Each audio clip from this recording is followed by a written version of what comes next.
Je fixe le gâteau d'anniversaire, regardant 45 petites flammes danser sur le glaçage. Chacune d'entre elles se moque de moi, me rappelant combien d'années j'ai perdu à croire que la famille était quelque chose de sacré. Mon fils Jason se tient derrière sa femme Emily, les mains sur ses épaules, tandis qu'elle arbore ce sourire en plastique que j'ai appris à mépriser. Fais un vœu, maman, dit Emily, sa voix dégoulinant de douceur artificielle.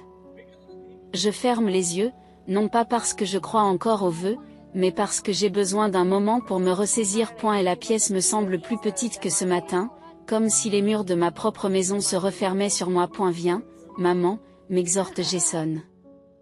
Et j'entends ce nouveau ton dans sa voix, celui qui est apparu juste après qu'il l'ait épousée. J'y suis l'été. Et c'est le dernier anniversaire que je fête dans ma propre maison, même si je ne le sais pas encore. Les flammes s'estompent lorsque je me penche en avant. Un souffle. Et elles disparaissent, ne laissant que des volutes de fumée et l'odeur persistante de la cire brûlée. Le silence qui suit est lourd, chargé d'accusations non formulées. Eh bien, dit Emily, en attrapant déjà le couteau.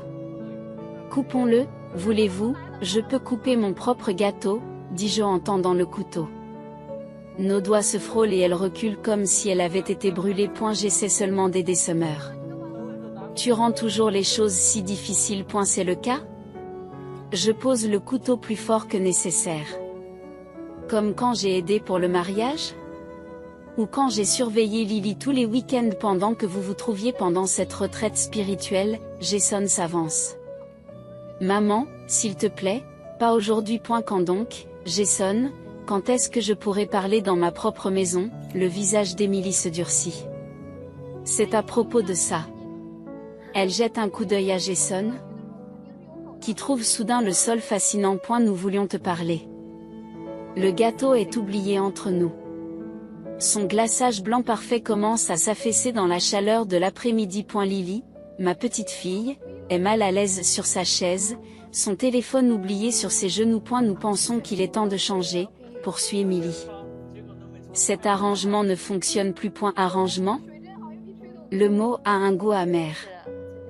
C'est ma maison. J'ai élevé Jason ici après la mort de son père. Et nous sommes reconnaissants, dit Emily, bien que son ton suggère tout le contraire. Mais Jason et moi avons besoin de notre propre espace pour grandir en tant que famille. Nous sommes une famille. Maman, Jason lève enfin les yeux et je vois l'influence d'Emily dans son regard. Nous t'avons trouvé un bel appartement. Il est proche du centre communautaire. Quoi? La pièce tourne légèrement. Tu as planifié tout ça? Derrière mon dos, ne sois pas dramatique. Soupire Emily. Nous essayons de t'aider à prendre un nouveau départ. Tu es encore assez jeune pour construire ta propre vie. J'y ris et cela sonne étrangement, même à mes oreilles. Ma vie est ici. Avec mon fils, ma petite fille. C'est bien là le problème. Emily se rapproche, baisse la voix. Tu ne peux pas me lâcher. Tu nous étouffes de ta présence. Le couteau brille sur la table entre nous. Je regarde ma main l'attraper. Pas pour menacer, juste pour tenir quelque chose de solide pendant que mon monde s'écroule. Emily recule d'un bond. Jason, tu vois? C'est exactement ce que je t'ai dit. Maman, pose le couteau. La voix de Jason tremble. Tu lui donnes raison. Ce n'est pas le cas. Mais ce que je n'allais pas faire n'a pas d'importance. L'histoire est déjà écrite dans leur esprit. Vous avez jusqu'à demain soir, dit Emily. Sa voix se stabilise maintenant qu'elle a le dessus. Nous vous aiderons à faire vos valises. Demain? Le mot sort comme un murmure. Vous me donnez 24 heures pour quitter ma maison? C'est pour le mieux. Jason ne veut plus croiser mon regard. On va s'assurer que tu es bien installé. Lily se lève brusquement, les larmes aux yeux, et se précipite à l'étage. Personne ne la suit. J'y regarde le gâteau, la fumée qui s'élève encore des bougies, le couteau dans ma main tremblante. 45 ans de souvenirs dans cette maison. Et il me donne 24 heures pour les rangers. Joyeux anniversaire à moi, dis-je, et je pose soigneusement le couteau. Je ne leur donnerai pas la satisfaction de me voir craquer. Je ne veux pas leur donner la satisfaction de me voir craquer. Mais alors que je monte à l'étage pour commencer à emballer, je fais un autre type de vœu. Un souhait qui n'a rien à voir avec les bougies et tout à voir avec la justice. Et la chambre du motel sans les cigarettes éventées et les rêves brisés. 3 boîtes en carton contiennent ce qui reste de ma vie. Des albums photos, des documents juridiques et les quelques précieux souvenirs que j'ai réussi à attraper avant que Jason ne me pousse pratiquement vers la porte. Marc s'assoit dans le fauteuil défraîchi et me regarde faire les 100 pas entre le lit et la fenêtre. Il faut que tu manges quelque chose, Summer. Il pousse un récipient à emporter vers moi. J'ai besoin de retrouver ma maison. Mes doigts tracent le rebord de la fenêtre, ramassant la poussière. Tu aurais dû voir la tête d'Emily quand elle a appelé la police, comme si elle était la victime. Elle a appelé la police? Marc se redresse sur sa chaise. Quand j'ai refusé de partir, elle a dit que je m'introduisais dans la maison. Un rire amer m'échappe. Dans ma propre maison, celle que j'ai payée il y a 15 ans. Et l'acte de propriété? Au nom de Jason, je l'ai transféré l'année dernière. Quand j'arrête de faire les 100 pas quand Emily a suggéré que cela les aiderait à obtenir un meilleur taux d'emprunt. Mon Dieu! J'ai été tellement stupide. Le téléphone de Marc vibre. Et elle jette un coup d'œil, puis me le tend. En parlant d'Emily, c'est un message sur les réseaux sociaux. Une photo d'Emily, Jason et Lily devant ma maison. La légende dit, nouveau départ pour notre petite famille. Parfois, les choix les plus difficiles sont les plus nécessaires. Hashtag béni, la famille d'abord. Le téléphone glisse de mes doigts tremblants sur le lit. Elle est déjà en train de redécorer, je murmure. Lily m'a envoyé des photos par SMS.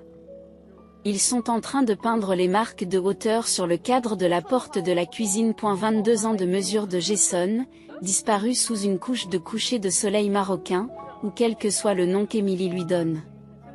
L'été. On frappe à la porte, ce qui le coupe dans son élan. Nous nous figeons, échangeant un regard. Un autre coup, plus insistant. Maman? La voix de Jason. Je sais que tu es là. La voiture de Marc est dehors. Marc hausse un sourcil, me demandant silencieusement si je veux qu'il réponde. Je secoue la tête et me dirige moi-même vers la porte, prenant une grande inspiration avant de l'ouvrir. Jason est là, tenant une petite boîte. Il a l'air mal à l'aise dans sa chemise à boutons hors de prix. C'est le goût d'Emily, pas le sien. Tu as oublié certaines choses, dit-il, sans vraiment croiser mon regard. Je les ai oubliées ou tu m'as empêché de les prendre. Il déplace son poids. Emily s'est dit qu'on avait pensé que tu voudrais ça. Il tend la boîte. À l'intérieur se trouvent de vieilles décorations de Noël et quelques photos encadrées. Quelle générosité de votre part à tous les deux. Les mots ont un goût d'acide. Dites-moi, c'était avant ou après qu'elle ait changé les serrures? Maman, s'il te plaît, tu rends les choses plus difficiles qu'elles ne devraient l'être. C'est le cas? Dis-moi, Jason, quand as-tu commencé à croire ces mensonges sur moi? C'était avant ou après qu'elle t'ait convaincu de mettre la maison à ton nom? Son visage se durcit. Emily avait raison. Tu fais toujours ça. Tu déformes tout pour faire de toi la victime. La victime? Je me rapproche, le forçant à me regarder. Je t'ai élevé seul après la mort de ton père. J'ai eu 2 emplois pour garder cette maison. J'étais là pour chaque genou écorché, chaque cœur brisé, chaque triomphe et chaque échec. Et maintenant, tu me jettes comme un déchet d'hier parce que ta femme a décidé que je n'étais pas commode. Ce n'est pas ça. Il se passe une main dans les cheveux. Un geste si familier qu'il fait mal. Tu nous étouffes, maman. Toujours en train de planer, toujours en train de juger les décisions d'Emily concernant notre famille. Votre famille, le rire qui m'échappe semble étranger, presque hystérique. Je suis ta famille. Et Emily est ma femme. Il répond en criant, puis regarde immédiatement autour de lui, gêné par son emportement. Écoutez. Nous avons ouvert un compte pour vous. Il y a assez d'argent pour quelques mois de loyer, le temps que tu trouves une solution. Je le regarde fixement, cet étranger qui porte le visage de mon fils. Gardez votre argent. Et ta pitié. Maman. Dis à Émilie de te féliciter. Je commence à fermer la porte. Elle a enfin obtenu ce qu'elle voulait. Qu'est-ce que ça veut dire?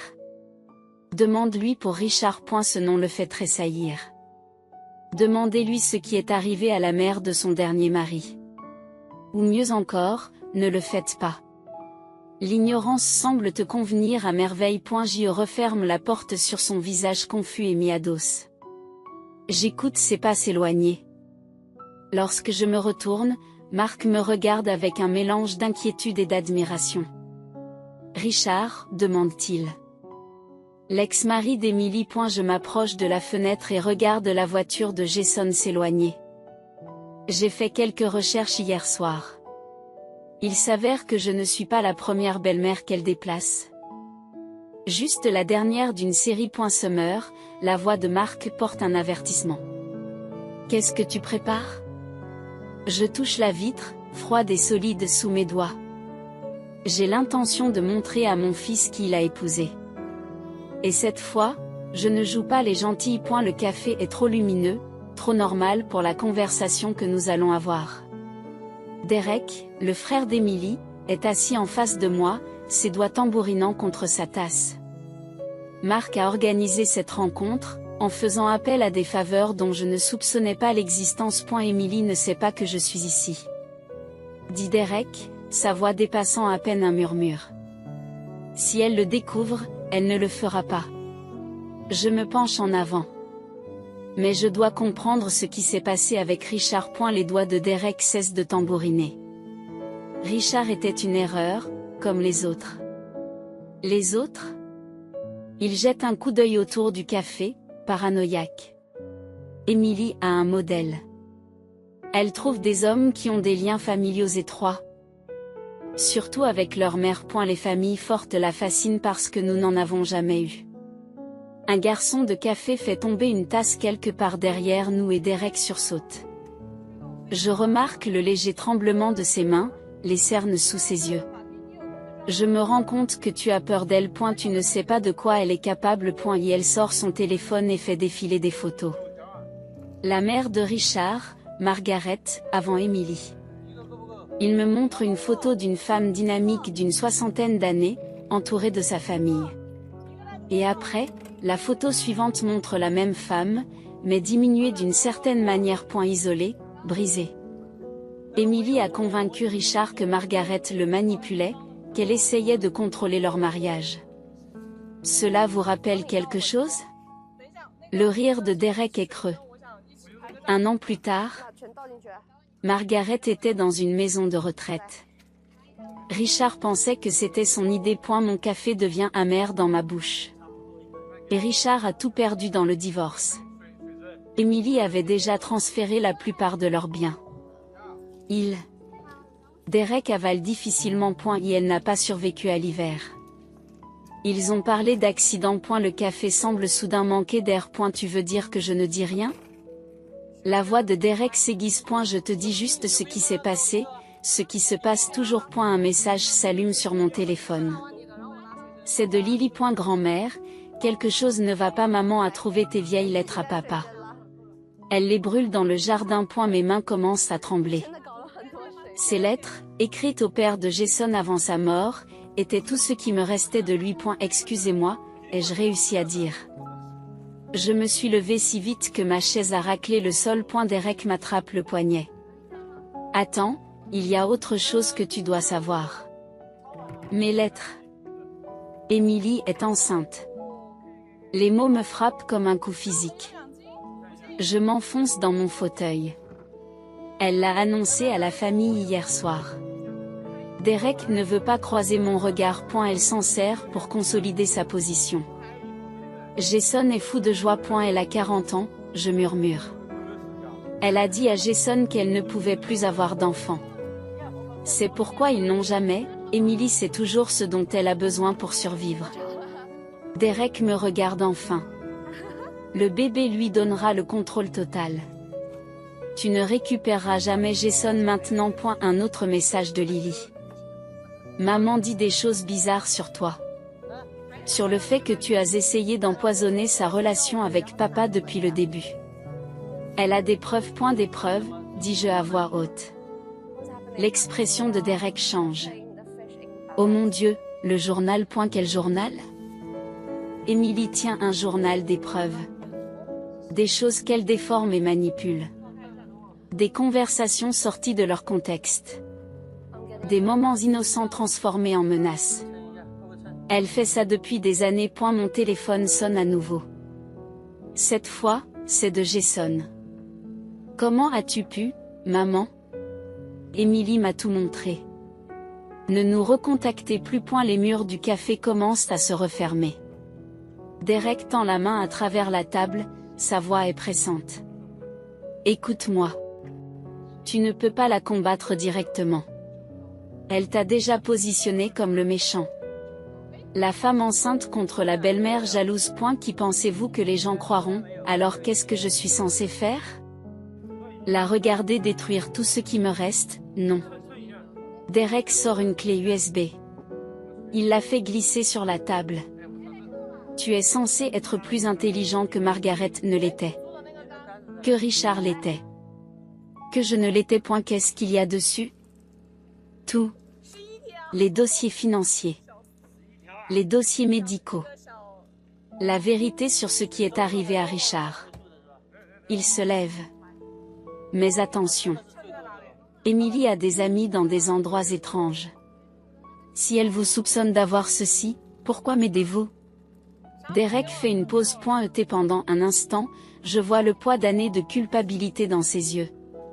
Parce que quelqu'un doit l'arrêter. Et parce que j'en ai assez de voir des mères perdre leurs enfants, il s'en va, me laissant avec une clé USB qui semble peser 1 millier de kilos et un autre texto de Lily. Grand-mère, s'il te plaît. Les mères sont différentes quand tu n'es pas là. J'ai peur. J'y ferme les yeux, sentant le poids de chaque décision qui a mené à ce moment. Quand je les ouvre, je sais ce que je dois faire. Emily voulait une guerre.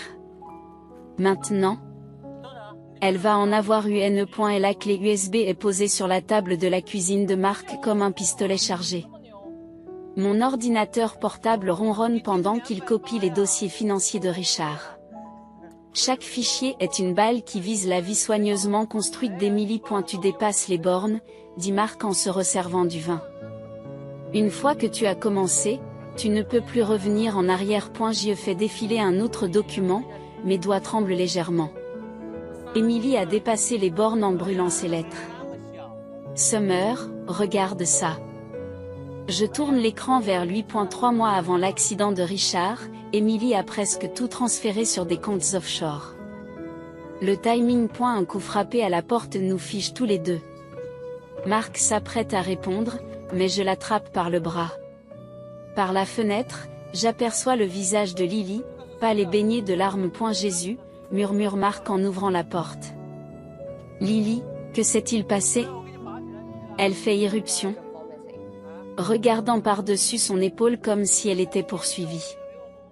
Maman a perdu la tête. Elle dit à tout le monde que tu es mentalement instable, grand-mère, que tu l'as harcelée, que tu l'as menacée, elle est le bébé. Mon estomac se retourne. Quoi, le bébé? Elle est enceinte, craque la voix de Lily. Mais ce n'est pas. J'ai trouvé quelque chose dans son bureau à propos de Richard. La clé USB est lourde dans ma poche. Qu'est-ce qu'il y a sur lui? Des photos, des documents, elle a tout un dossier sur la façon dont elle. Lily s'arrête, s'entoure de ses bras. Je pense qu'elle l'a entendu, vraiment entendu. Et maintenant elle dit des choses sur toi qui ressemblent à. Les phares balaient les fenêtres. Lily se fige. C'est la voiture de papa, murmure-t-elle.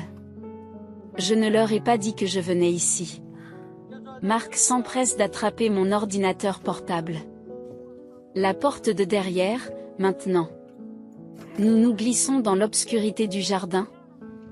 Au moment où la voix de Jason résonne dans la maison. Marc, nous savons qu'ils sont là. Lily m'attrape la main et me tire vers la porte du jardin. Maman a mis la police en numérotation rapide. Elle va dire que tu m'as kidnappé. Je ne l'ai pas fait? Je le sais. Elle me serre la main. Mais elle a des preuves. Elle a toujours des preuves. Nous arrivons à ma voiture, garée un peu plus loin. En démarrant le moteur, je vois Emily sortir de la voiture de Jason, une main protectrice sur son ventre. Même d'ici, je peux voir son sourire triomphant. Elle va te détruire comme elle a détruit la mère de Richard, dit Lily alors que nous nous éloignons. À moins que quoi? À moins qu'on ne la détruise d'abord. Lily sort son téléphone et me montre une vidéo. Je l'ai enregistrée en train de parler à un certain Marcus la semaine dernière, à propos de l'accident de Richard. De ce qui s'est réellement passé. Mes mains se crispent sur le volant. Lily, tu es sûre de vouloir le faire? Elle empoisonne papa contre tous ceux qui l'aiment, comme elle l'a fait avec Richard. La voix de Lily se durcit. Et maintenant, il va y avoir un autre bébé, une autre personne qu'elle va contrôler. Des sirènes de police retentissent au loin. Je prends un virage serré, me dirigeant vers l'autoroute. Où allons-nous? Demande Lily. Dans un endroit sûr. Je la regarde. Mais d'abord, tu dois comprendre dans quoi tu t'engages. Il ne s'agit plus seulement d'exposer Emily. C'est une question de survie. Je sais. Elle s'accroche à son téléphone comme à une arme. C'est pourquoi j'ai fait des copies de tout. Mon téléphone vibre avec un message de Marc. Emily a déposé une ordonnance restrictive. La police vous recherche tous les deux. Soyez prudents. Un autre message de Jason suit. Comment as-tu pu prendre ma fille? Emily a des contractions à cause du stress. Si quelque chose arrive à notre bébé, j'éteins le téléphone. Sentant quelque chose de froid et de certain s'installer dans ma poitrine. Emily voulait me dépeindre comme le méchant? D'accord. Parfois, la seule façon de combattre un monstre est d'en devenir un. Grand-mère? La voix de Lily est petite dans l'obscurité. Qu'est-ce qu'on va faire? Je pense à la clé USB dans ma poche. Au mystérieux accident de Richard. Aux preuves parfaitement élaborées d'Emily. Nous allons donner à ta mère exactement ce qu'elle attend. Parfois, la meilleure façon de déjouer un piège est de s'y engouffrer. L'autoroute s'étend devant nous, sombre et vide. Derrière nous, des lumières bleues clignotent au loin. Mais pour la première fois depuis le début, je ne fuis pas. Je cours vers quelque chose. Et Emily n'a aucune idée de ce qui l'attend. La chambre du motel ressemble à une cage. Lily dort péniblement sur un lit tandis que je m'assois au petit bureau. Passant au crible les dossiers financiers de Richard sur mon ordinateur portable. Chaque document révèle une nouvelle couche de la manipulation d'Emily. Mon téléphone vibre. Un message d'un numéro inconnu. Retrouve-moi à Riverside Park, à 1h du matin. Viens seul, Derek. Je jette un coup d'œil à Lily, puis à l'horloge. 12h37. Le parc est désert lorsque j'arrive. Les lampadaires projettent de longues ombres sur les bancs vides. Derek émerge de derrière un arbre, l'air plus hanté que jamais. Emily, c'est pour la clé USB, dit-il sans préambule. Elle a déjà déplacé l'argent. Quel argent? L'argent de l'assurance pour la mort de Richard. Elle l'a gardé sur un compte caché. Mais maintenant, il se passe une main dans les cheveux. Elle est désespérée cet été. Elle parle de quitter le pays. Avec mon fils? Avec tout. Le bébé, Jason et Erdance? Tout. Il se rapproche. Mais ce n'est pas le pire. Une brindille craque quelque part dans l'obscurité. Derek sursaute. Marcus est de retour? Murmure-t-il. L'homme qui l'a aidé lors de l'accident de Richard. Je les ai vus se rencontrer hier. Une peur froide me saisit l'échine. Tu crois qu'elle prépare quelque chose? Je pense qu'elle est acculée. Les animaux acculés sont les plus dangereux. Il me met quelque chose dans la main. Un téléphone jetable. Si quelque chose m'arrive, tout ce que je sais est là-dedans. La véritable histoire de Richard, de nos parents, les phares balaient le parc. Derek disparaît dans l'ombre tandis qu'une voiture familière s'arrête. Emily en sort, sa grossesse apparaissant à peine sous son manteau de luxe. Eh bien, dit-elle en souriant de son sourire parfait. N'est-ce pas confortable, comment as-tu fait? Derek a toujours été prévisible, dit-elle en se tapotant le ventre. La loyauté familiale n'a pas de limite, n'est-ce pas? D'autres voitures arrivent. Jason sort de l'une d'elles, l'air confus. 2 voitures de police bloquent les sorties du parc. Officier, appelle Emily. Sa voix tremblant parfaitement. C'est elle, la femme qui me menace, moi et mon enfant à naître. Ce n'est pas vrai. Nous avons les preuves, Madame Harrison, dit un officier en s'approchant avec des menottes. De nombreux témoins vous ont vu suivre Madame Harrison aujourd'hui. Nous avons trouvé des notes menaçantes. Quelles notes? Emily sort un papier familier, le même que celui que j'ai utilisé pour les lettres au père de Jason, celle qu'elle a brûlée. Tu es malade, Summer, tu as besoin d'aide. Jason, je me tourne vers mon fils. Tu ne peux pas le croire. Mais il regarde à nouveau le sol, un bras autour des épaules d'Emily. Les médecins ont dit que le stress pouvait nuire à la mère du bébé. Vous devez arrêter. Le bébé qui est apparu comme par hasard au moment où tu en avais besoin? Les mots s'échappent avant que je puisse les arrêter. Le visage d'Emily s'effondre et s'exerce à l'angoisse. Comment oses-tu? D'abord, le bébé de Richard.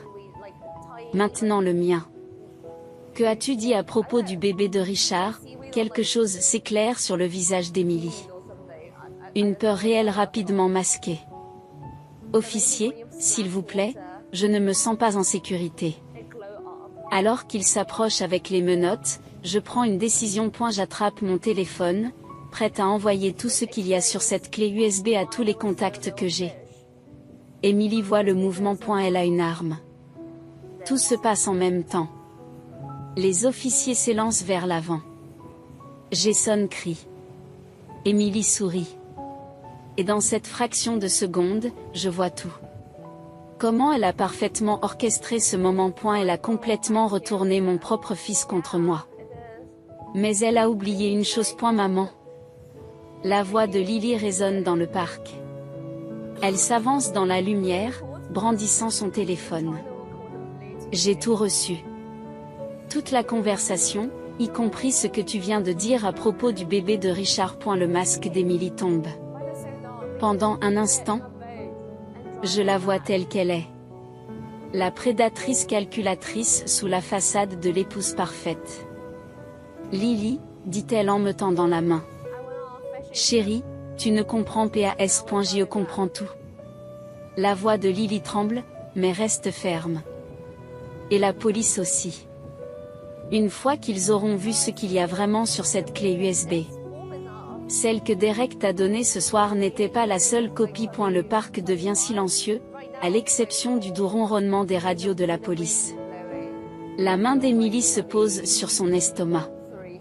Mais cette fois, le geste semble moins protecteur qu'elle ne l'est, et plus comme si elle tenait sa dernière arme. Jason nous regarde tous, perdus et confus. Je réalise que c'est le moment. Le moment où tout s'écroule ou se rassemble. La vérité est à portée de main. Mais la destruction totale aussi. La question est de savoir quel chemin mène à quoi. Les lumières fluorescentes du poste de police donnent à tout un aspect maladif et irréel. Je suis assis dans la salle d'interrogatoire. Mes poignets sont endoloris par les menottes. Pendant que l'inspecteur Maurice lit les preuves soigneusement élaborées par Emily. Des multiples messages de menaces. Des plaintes pour harcèlement. Déclaration de témoins sur votre comportement erratique. Ce sont des faux. Comme la clé USB que vous prétendez avoir? Il hausse un sourcil. Celle à laquelle notre équipe technique n'a pas pu accéder? J'ai mal au ventre. Je pense au visage de Derek dans le parc. Son avertissement à propos d'Emily qui transférait de l'argent. Bien sûr qu'elle aurait quelqu'un de prêt à corrompre les fichiers. Et la porte s'ouvre. Emily entre, soutenue par Jason. Elle a l'air parfaitement fragile dans sa robe de grossesse. Je vais être brève, dit-elle en se touchant le ventre. Les médecins s'inquiètent de ma tension artérielle. Tu n'as pas besoin d'être là. Jason lui fait part de son inquiétude protectrice. Je suis là. Elle se tamponne les yeux avec un mouchoir. Summer doit comprendre ce qu'elle fait à cette famille. L'inspecteur Maurice sort, nous laissant de l'intimité. Je remarque qu'il laisse la porte légèrement ouverte. Il doit probablement tout enregistrer. Je lui dis de cesser de jouer la comédie.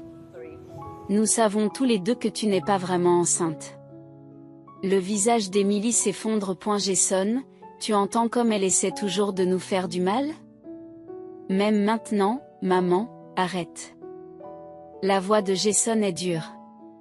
Nous avons les dossiers médicaux. Les échographies. Falsifiées comme tout ce qui la concerne. Comme le bébé de Richard? La voix d'Emily est devenue tranchante. Celui que vous prétendez que de quoi m'accuses-tu exactement, Summer? Le piège se referme. Je réalise trop tard que ce qu'elle a fait m'a conduit tout droit à faire des accusations qui semblent complètement déséquilibrées. Par l'heure de Marcus, j'essaie. De l'argent de l'assurance. Marcus? Emily a l'air confus. Jason, ce n'est pas le nom de l'ami imaginaire de ta mère dans son journal intime. Quel journal? Elle sort un cahier usé. Mon écriture, mais des mots que je n'ai jamais écrits. Des pages de divagation paranoïaque sur des conspirations et des conversations imaginaires. Nous l'avons trouvé en emballant ses affaires, dit doucement Emily. C'est là que nous avons réalisé à quel point elle était devenue malade. Ce n'est pas le mien. Maman, Jason s'avance. Nous nous sommes arrangés pour que vous puissiez obtenir de l'aide. Un établissement dans le Vermont. Non. Je me lève si vite que ma chaise tombe en arrière. Je ne suis pas folle. Lily a des preuves. Elle a enregistré. L'enregistrement de Lily a été corrompu. Emily m'interrompt. Tout comme cette mystérieuse clé USB, la technologie peut être si peu fiable quand on est instable. Les murs semblent se refermer. Où est Lily? En sécurité, dit Emily, loin de ton influence. Qu'est-ce que tu lui as fait? Elle est dans un pensionnat en Suisse, dit Jason, où vous ne pouvez pas l'atteindre. Mes jambes se dérobent. Je m'effondre sur le sol, la compréhension me frappe enfin. Emily n'a pas seulement pris mon fils et ma maison. Elle a pris ma petite fille, mes preuves, ma crédibilité, tout. L'établissement a un excellent taux de réussite. Emily continue, sa voix dégoulinant d'une fausse inquiétude. Quand vous irez mieux, nous pourrons peut-être discuter de visites surveillées avec le bébé. Elle prend la main de Jason et la pose sur son ventre. Le geste est si parfaitement calculé qu'il me rend malade. Tu ne t'en sortiras pas comme ça, murmure-je. Emily se penche, son masque tombe un instant. Je l'ai déjà fait. Richard a essayé de m'exposer à, tu sais, juste avant son accident. Et Derek, eh bien, les accidents arrivent tout le temps. Qu'avez-vous dit à propos de Derek? Elle se redresse, remet son masque en place. Oh là là, elle s'agite. Jason, nous devrions peut-être, je vais appeler le médecin. Dit-il en attrapant son téléphone. Non, attendez. Mais la salle du studio est déjà en train de partir. Guy. Les reniflements théâtraux d'Emily résonnent dans le couloir. L'inspecteur Maurice revient avec un psychiatre. Il parle à voix basse de l'internement d'office. De mes délires paranoïaques. Mon téléphone est posé sur la table. Mort et inutile. La clé USB est corrompue. Lily est partie. Derek aussi. Je ne veux pas penser à ce que les mots d'Emily impliquent à propos de Derek. Par la fenêtre, je regarde Emily et Jason se diriger vers leur voiture. Elle se retourne, juste un instant, et sourit. Ce même sourire qu'elle arborait lorsqu'elle a brûlé mes lettres, lorsqu'elle a pris ma maison, lorsqu'elle a volé mon fils. Le psychiatre s'approche avec les papiers d'admission, et je réalise avec une clarté froide que je n'ai pas touché le fond. Ce n'est que le début de la chute qu'Émilie veut me faire subir. Le jardin de l'établissement psychiatrique est magnifique, mais c'est toujours une cage. 3 semaines de médicaments et de thérapie m'ont laissé dans le brouillard, conforme. Exactement ce qu'Émilie voulait. J'y regarde les autres patients vaquer à leurs occupations quotidiennes, en me demandant s'ils n'ont pas, eux aussi, été mis ici par les mensonges de quelqu'un d'autre. Puis Marc apparaît le jour de ma visite programmée, et tout change. Derek est vivant, dit-il sans préambule. Il est en soins intensifs, mais il parle. Le brouillard dans mon esprit se dissipe instantanément. Que s'est-il passé? Un accident de voiture qui n'en était pas un. Il a tout enregistré avant que le type d'Émilie ne le fasse sortir de la route. Y compris ses aveux sur la mort de Richard. Mes mains tremblent pendant que j'analyse la situation. Et la clé USB était un leurre. La vraie preuve se trouve chez la sœur de Richard à Boston. Elle monte un dossier contre Émilie depuis des années. Une infirmière nous observe avec méfiance depuis l'autre côté du jardin. Je baisse le ton. Pourquoi me dites-vous cela maintenant? Parce qu'Émilie a prévu de quitter le pays ce soir. En jet privé pour la Suisse. Où se trouve Lily? Les yeux de Marc rencontrent les miens. Elle prend Jason et l'argent de l'assurance. Tout l'argent. Elle ne peut pas. Elle ne peut pas.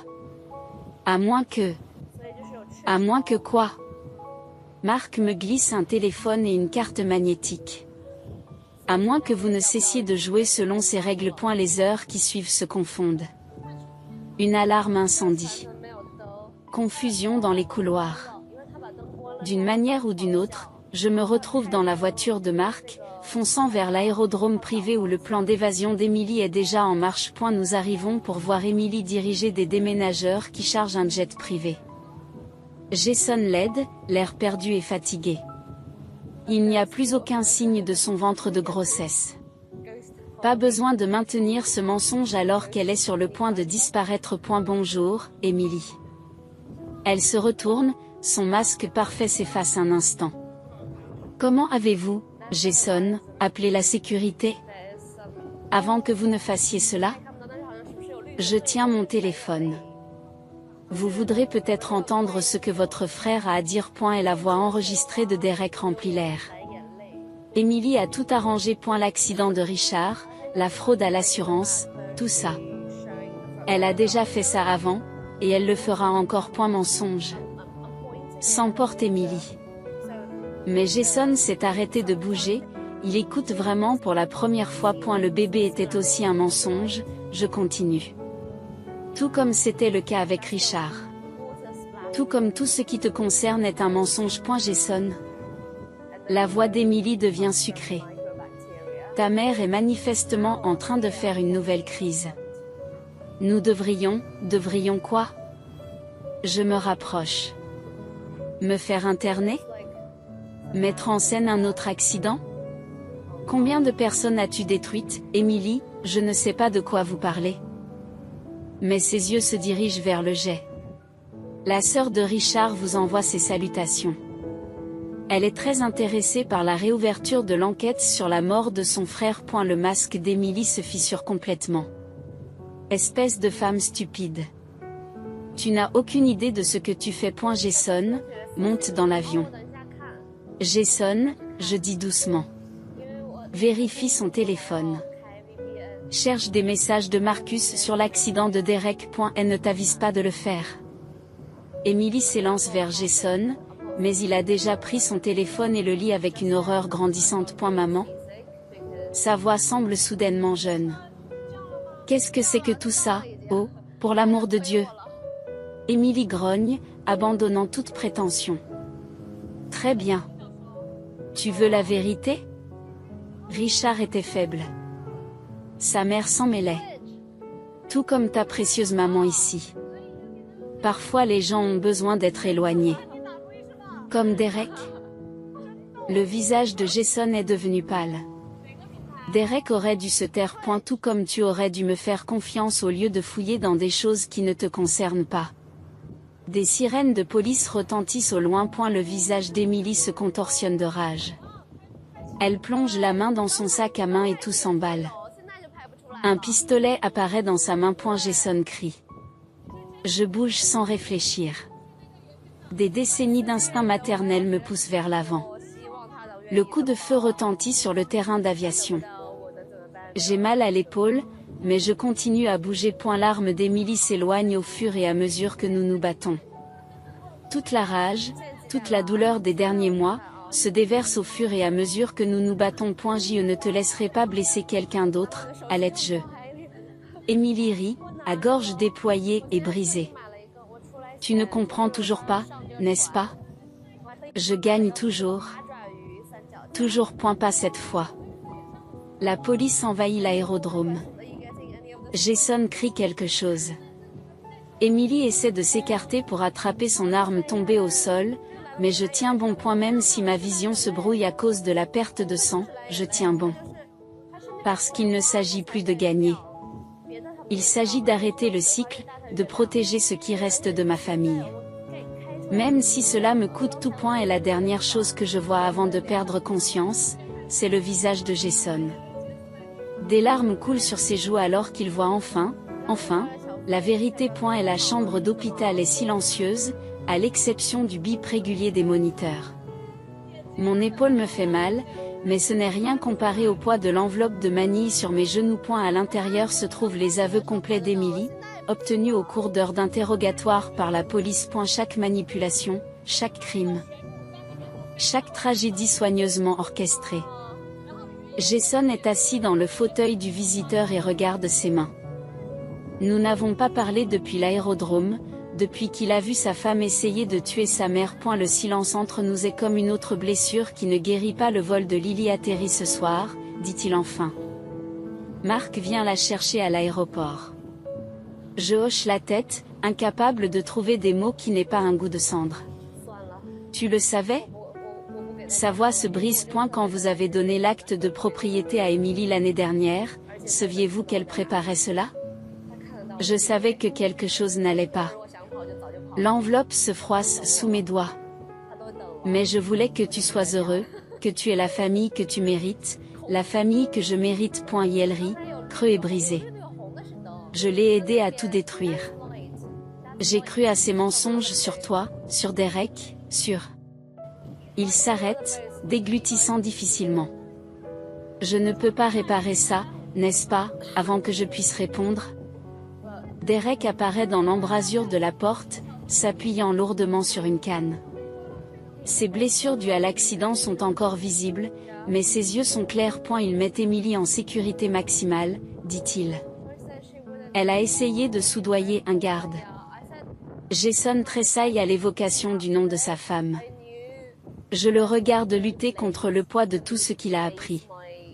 Comment Emily s'est servie de lui pour accéder à l'argent de l'assurance de Richard. Comment elle l'a manipulé pour qu'il se retourne contre moi. Comment chaque moment de leur mariage a été construit sur des mensonges calculés. Et la maison est de nouveau à toi. Jason se lève brusquement. J'ai déjà signé les papiers. Et maman. Il cherche des mots qui ne viennent pas. Je sais, je dis. Mais je ne sais plus ce que je sais. La victoire semble vide. Entaché par le coup. Derek se racle la gorge. La sœur de Richard voulait que tu aies ceci. Il me tend une petite boîte. À l'intérieur se trouve un simple médaillon en argent. Celui de la photo de la mère de Richard, avant qu'Emily ne détruise sa vie. Elle a dit que tu comprendrais, ajoute Derek à voix basse. Je comprends. Le médaillon représente tout ce qu'Emily a essayé de briser. Les liens entre les mères et les enfants. La confiance qui unit les familles. Mais en le tenant, je réalise quelque chose d'autre. Je suis devenu ce que j'ai combattu. Dans ma quête de vengeance, j'ai utilisé les mêmes armes qu'Emily. Manipulation, secret, coup calculé au cœur. Je devrais y aller, dit Jason. Lily aura besoin que quelqu'un soit là quand elle rentrera à la maison. Le mot résonne étrangement. Jason, je l'appelle alors qu'il atteint la porte. Les marques de hauteur sur le cadre de la porte de la cuisine. Il se retourne. La confusion traversant son visage. Émilie les a recouvertes de peinture, mais elles sont toujours là, sous la surface. Je touche le médaillon. Certaines choses ne peuvent pas être effacées, peu importe les efforts que l'on fait. La compréhension apparaît dans ses yeux.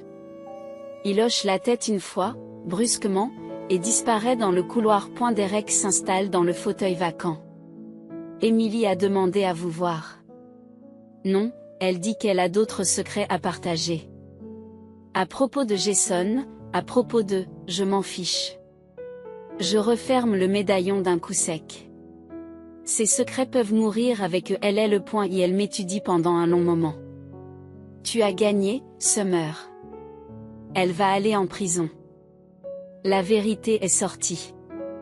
Pourquoi est-ce que ça ne suffit pas? Par la fenêtre, je regarde Jason traverser le parking. Ses épaules plient sous un poids invisible. Dans ma main, le médaillon semble à la fois plus léger et plus lourd qu'il ne devrait l'être. Parce qu'il n'y a pas de gagnant ici. Dis-je.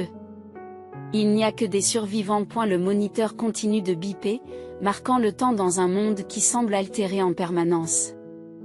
Quelque part, Émilie est assise dans une cellule, planifiant probablement déjà sa prochaine action. L'avion de Lily traverse l'océan, la ramenant dans une maison à la fois familière et à jamais changée.